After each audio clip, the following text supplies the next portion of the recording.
Hey, our Productions here, and I'm back with a video. Yes, I am alive, I do still exist, and I am still making videos, just not as frequently because of important stuff that I can't really talk about. But as you may have been able to tell by the title, or if you're a troll and just here to make fun of me, then this video is a review of this locomotive, a Hornby B12. This particular model is R2156B, Lner 460 Class B12/3 locomotive number 8578. I got this locomotive second hand at quite a good price. As far as I remember, it was £32. So this is the older Hornby packaging, where there's an inside sleeve that goes out first, and then the polystyrene tray. Now, as this was second hand, it's not come in entirely original packaging, and the seller has provided it with some purple tissue paper as opposed to the original white tissue paper that would have been here instead. So it's quite easy to take out of the box. Because this isn't too much of a delicate model, I can just hold it by the running board. So I'll just get the locomotive and the tender out. Now, it also comes with a driver, a fireman, and a pair of vacuum brakes. You can see a coupling in there, but that's because I've taken it off from the locomotive. I'll move this lot out of the way. So this model that I acquired for £33 is in excellent condition despite being second hand. It, of course, is the older version of the Hornby B12 and has been discontinued as of the release of the new version. However, the old version does have some nice details and additions that shouldn't be overlooked. For example, the rather fine, they are slightly chunky, the metal handrails, metal safety valves and whistles, which are quite uncommon these days, and you have separately fitted metal buffers. Now, they aren't sprung, but they've got quite a nice turned polished shine to them almost. The wheels are done to a good standard, however the bogie wheels are rather not prototypical. Additional details I've highlighted, as you can see. These don't appear normally on the model, so if you're buying one, don't expect to see yours with additional details. There are details molded and painted, such as the reversing lever, and you have the Westinghouse brake pump. Now, if I am wrong, please let me know in the comments. I'm fairly certain that's a Westinghouse brake pump. And you've also got additional details that I've painted myself, including the pipework around the air pump. I've also painted the cab. Now, I'm not sure how well you can see that, but I've just picked out several of the gauges and pipework in gold and copper, and the regulator handles in red. Overall, it's quite a nice model.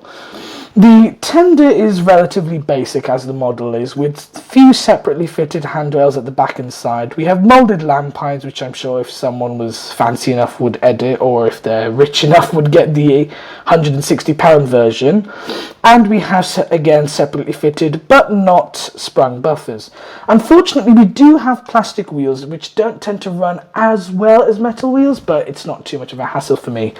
Also, this model did originally have the simulated chuffing sound, where, as you can see, this plate of metal would normally scrape a piece of sandpaper, and as it would run along, it would cause a simulated chuffing sound. Now, I've removed that as it's quite unrealistic. The connection between the tender and the locomotive is rather basic, however that's somewhat expected as this is a lower range model. Okay, so that's the review done, and I'll hopefully be able to run it and test its slow speed.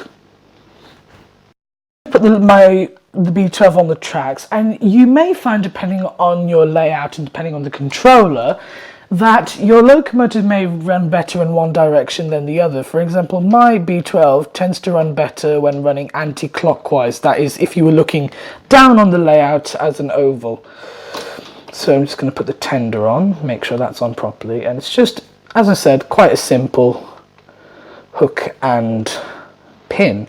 Now, of course, because it's a hook and pin, there are no tender pickups, which can affect reliability if you have point work. However, since my layout's just a basic oval, it usually doesn't have that problem.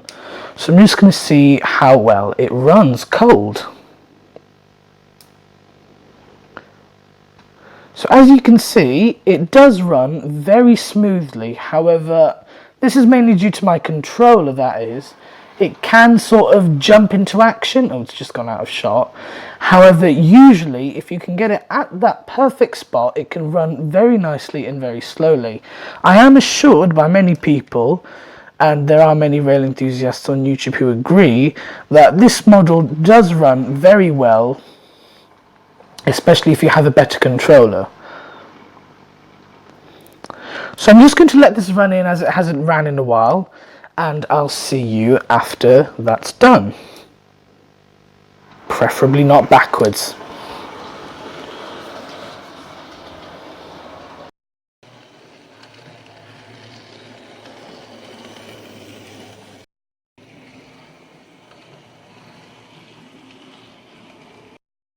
Alright, so she's ran in, and as you will see soon, she can do quite a nice crawl. Now I'm struggling with my controller, but she is quite smooth. She does still have that rather buzzing electrical motor sound, but that's usually because of the controller.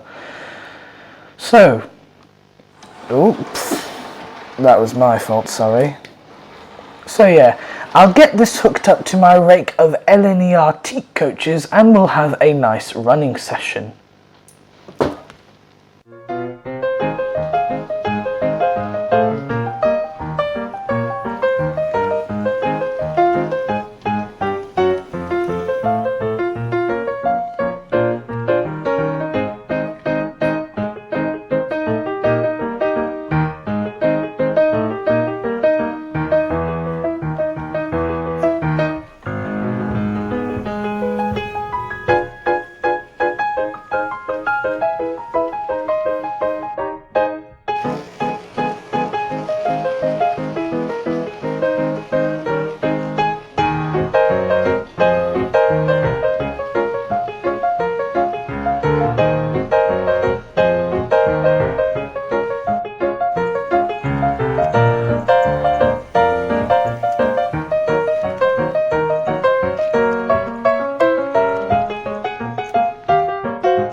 Overall, I think this is an excellent model to purchase, if you can get it at the right price, that is. It runs well, it looks nice, and if you're not a snobbish modeler, then it's a perfect addition to your layout, especially if you have Lner locomotives and coaching stock. Anyway, thanks for watching, make sure to like, comment and subscribe, and I'll see you in the next one. Bye!